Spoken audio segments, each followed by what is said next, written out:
to the show now, Republic Tigers head football coach Ryan Cornelson. Coach, can you hear me?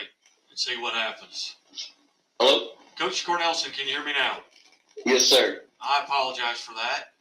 That's all right. I couldn't tell exactly what was going on. But well, I do apologize. That's I'm a high school PE teacher by trade, and sometimes I don't have the right buttons up. So my apologies.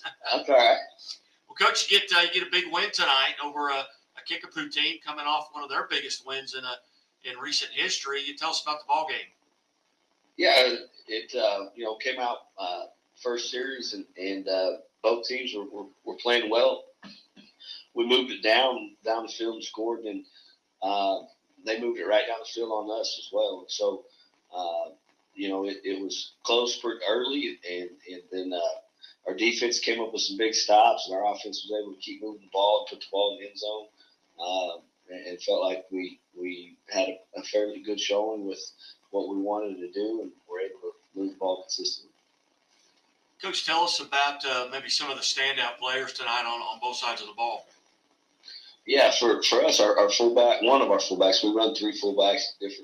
They give us some different things, but Isaiah Hole for us had a big night. I think he rushed for over 100, and it's his first year at fullback, so we're excited for him to be able to break loose a couple times, and then Preston McCracken had a good game at quarterback again. Running the end zone, I thought he did a good job with his reads and made some big plays for us and got some first downs that we had to have. Offensive line, obviously, when you move the ball consistently like that, they're playing really well. And they did a good job. So, from an offensive standpoint, I thought we were really balanced. I thought that was one of our better showings. From a defensive standpoint, it was by committee. I thought we did a good job with our defensive backs, keeping them to get the big plays. They hit several of those last week. We kind of were able to eliminate some of the big plays and find ways to get stops and make them fun and get the ball back. Did you come out of tonight's contest relatively healthy? I think so. I mean, obviously, you finish the game and then you go, we'll know more tomorrow morning, if anybody's banged up. But I think we fared fairly well in that regard. Next week, you're at Joplin, a very good Class 6 team. What do you know about the Eagles? I've seen them on film a few times. Obviously, we saw them against Kickapoo. Their back is really dynamic and fast, and he's probably one of the best backs in the conference. And so, obviously, when you have that's scary. Then typical Joplin, man, they've got some really good football players, and they've got possibly some Division I guys roaming around out there, and those kind of guys can give you fits, and so it'll be a tough matchup for us. We'll have to come out and have a good game plan and really execute to have a chance to be in that one. You're 40% of the way here through the regular season, with a lot of new faces. With what you lost a lot of very good football players from a year ago. What do you feel like right now at this point of the season that you're doing really well?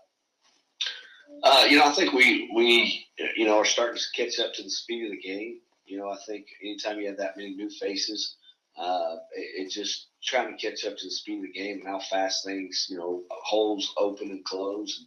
And, so I feel like that's probably been the biggest thing, and starting to understand, from a defensive side, we try to get in and out of different stuff, and just obviously when you're a bunch of new faces, that stuff gets complicated to them at times, and you miss the line. And I feel like we've gotten better at that through the first 4 games, and don't look so inexperienced at times, and we're able to make some things happen based on we now have 4 games under our belt versus game 1 and with all those new faces out there.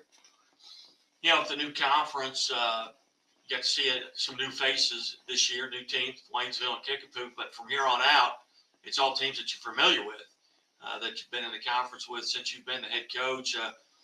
What's it like to play those new faces in that Waynesville and Kickapoo?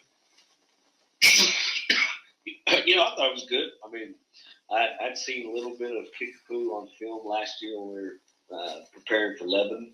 But it's a different, not different style, but just another good team with a lot of talented kids in our area. We see them in a lot of other sports, so I thought it was cool to get a chance to play them tonight. Waynesville the same way, and really for us, neither one of those teams could be in our district. So that's probably what I like most about it, is have more teams that maybe you don't have to turn around and play again in districts. And I always think that's tough to try to play a team twice. So having more teams in there and maybe not running into the same teams or as many of the same teams in districts is a good thing. Coach, at what point, I've asked coaches, this, at what point do you kind of maybe take a sneak peek at the district standings, and as you try and maybe negotiate or maneuver yourself into a couple of home games in districts? Yeah, honestly, I know this sounds cliche, but I try not to look ahead and try not to look at our districts much. I figure it'll take care of itself if we play well. And, so I don't. I'll be honest. I did watch a little bit of Branson. They got rained out on a Friday at halftime, and I was in Branson for my daughter's volleyball tournament. Looked out there, and there was a game going on. So I was able to watch their second half, and they're extremely impressive. They're a good football team, and so that's I know they're in our district, so that's really all I know about our districts. Is just I know Branson's for real this year, and I saw it firsthand. So obviously we'll create a tough district when that comes. But right now, as good as our conference is, man, each week teams are really good. We got a lot of talented kids. We just got to focus on that and try to be ready to play. Absolutely. Well, Coach, I really appreciate you being generous with your time and putting up with me having that, screwed up there at the beginning. I tell you what, next time you're at the quarterback club, I'll buy you lunch. All right, there you go. I appreciate it. All right. Coach Rackford Nelson, thank you so much. Have a great evening. You too.